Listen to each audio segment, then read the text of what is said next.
I'm Natalie Joy Quesnel. I'm the executive producer of the Ottawa Fringe Festival. And what does it mean to be the executive producer? In this case, because with different fringes it means different things. In my case, it means that I'm essentially the boss of all of the things. I rent the venues, I choose the staff, I run the lottery, I make sure that the Fringe Festival principles are maintained, I apply for the grants, I balance the budgets, I work with my administrator, make sure everything is running smoothly. So essentially, I do all the things.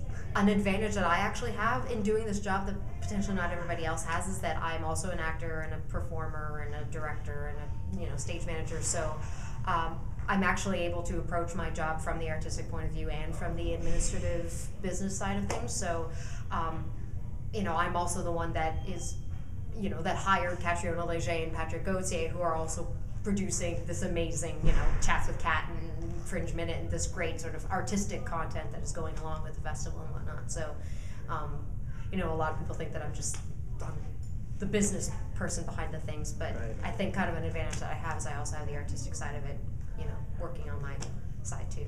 Great, that's a great segue into what is your background? What is my background? I'm trained BA in theater, concentration in English. I was going to be a teacher. That didn't quite work out, at least not in high schools. And then I went and did my master's in directing. So I've performed in the Fringes. I've done the Fringe tour as a performer.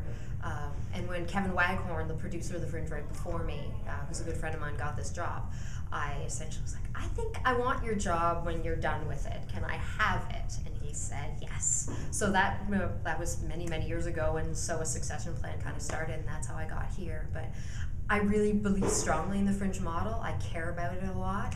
I think it's an amazing venue for emerging artists, for established artists to do work that isn't necessarily seen on mainstream stages, and I'm really passionate about that, so that's why I do what I do.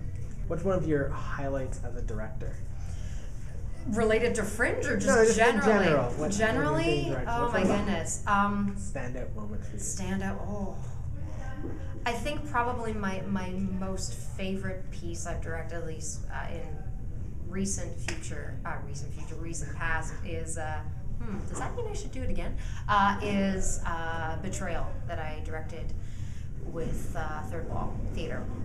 Amazing Pinter piece that I did with Stuart Matthews, Alex Sedaris, and Richard Jelena, who are three amazing actors, but all three of them work extremely differently. So as a director, it's a fantastic experience because a director is supposed to be able to communicate the most effectively to the people that they're working with. I can't even say the word effectively right now, which is actually kind of sad.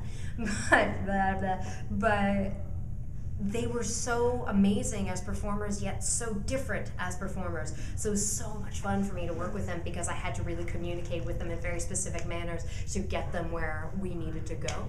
So that was, I think, and I mean the overall, the design, the conceptual elements, the performance, everything really came together smoothly. And I think, that was one of my favorite directorial pieces, I'd have to say. What are some of the unique challenges that this year's festival presented getting it off the ground? It's actually, the getting it off the ground wasn't so much a challenging part. This is my third year as producer, so the getting it off the ground part, not so difficult. A lot of returning staff. The new staff I have are amazing, so it's been smooth. The challenge during, and this is actually a really lucky thing for us to have, is a huge influx of new patrons. But with new patrons come the, why do I need to buy a Fringe pin? Where is this venue? You don't have enough signage. I don't understand. Why is the show only an hour? It comes with a whole series of questions for people who aren't familiar with either Fringe or our festival in particular. And so, on one hand, it's like, just beat the program. All the information is there. But on the other hand, it completely makes sense that they just wouldn't necessarily know how we work. And so, the challenge this year was trying to assist all these new people who have never been to a Fringe before into understanding what the experience is. So hopefully by next year they'll still be pleased with the experience they had this year, but now better informed of how it works, and will be ready to tackle things head on a lot better. I mean, the main highlight for me has been how, it's gonna sound kind of lame, is how laid back I've been. I know that may sound really I have the best staff in the business as far as I'm concerned. I know I'm biased, but I'm really fortunate. They say that as far as directing goes, half of your work is casting. 50% of your job is casting. If you cast the right people, then you're fine. Yeah.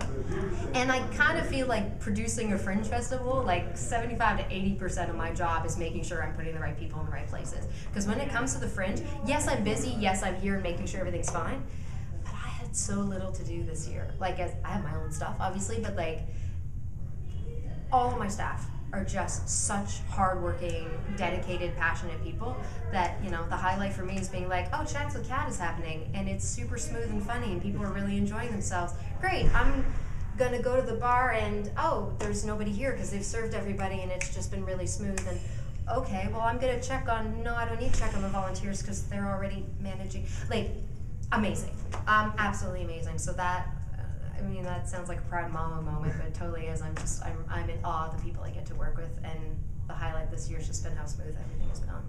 Excellent. That's a good thing to be able to say. I guess so, eh? It's better than, oh my God, I'm so sad about. No, everything's good. How does it feel to be here on day 10 or 11? 11. I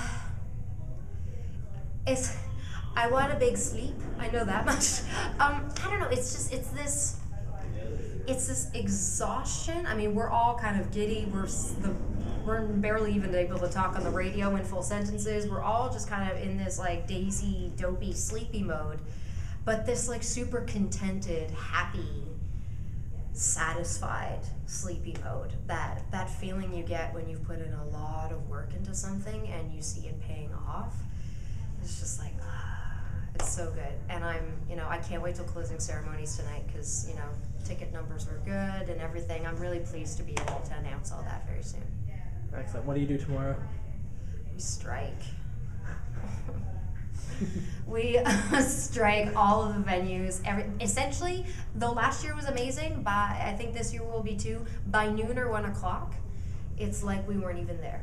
All the venues are gone, the courtyard is gone, even the office is pretty much tidy and clean and looks like the way it looks, the other 340 some odd days out of the year. So it's exhausting and kind of sad, but it means that by 2 o'clock I'll probably be napping, so I'm okay with that. Excellent. And how long before things get underway to start working on next year? Wednesday. I No take break. Tuesday off, and by Wednesday I'm back at it. Yeah, no break. Nice. Why? I don't want to break. I hate that slump after it's done. I want to keep the momentum going. So we're already planning the staff party, and we're already planning when reports are due, and let's keep going. I don't want to stop. So you've been doing a podcast this year. Yes. Just kind of similar to what we're doing, just audio and Yes. much more in depth in a lot of cases. What's been that experience like? It's the first year you've been doing it? I mean, it's been really satisfying because obviously the whole principle of the Fringe is unjuried, uncensored. I have no say in any of the shows, and I love that side of it. But as a director, actor, writer, performer, I want to be able to contribute artistically. And it's also fascinating for me to understand the reasons why people are creating the work that they create and the people behind that. And the Fringe is great for that because it is so accessible. Performers are wanting the feedback. Patrons are encouraged to go up to a performer and talk to them after a show. So getting to do this podcast was kind of an opportunity to showcase. It's the stuff I'm doing in the beer tent anyway, but just recorded for posterity and actually edited and made to sound nice with slightly less swearing, and it's kind of awesome that I can share these stories that I'm hearing and this stuff that I find really fascinating that I hope other people will too, and be able to share it in a more sort of formal manner with people. I think it's going to continue. I loved it a bit too much. And I mean, I think the numbers were pretty good too. People were actually listening, so that's also amazing. But I think if it was purely selfishly, we're going to do it again because I just had way too much fun talking to all those performers. And I assume a festival like this is always in an evolution state of planning. Is there anything you're thinking of trying to implement for next year that you could let us in on? Or? I can. Well, one thing you might have already heard is that Catriona Leger will not be with us next year.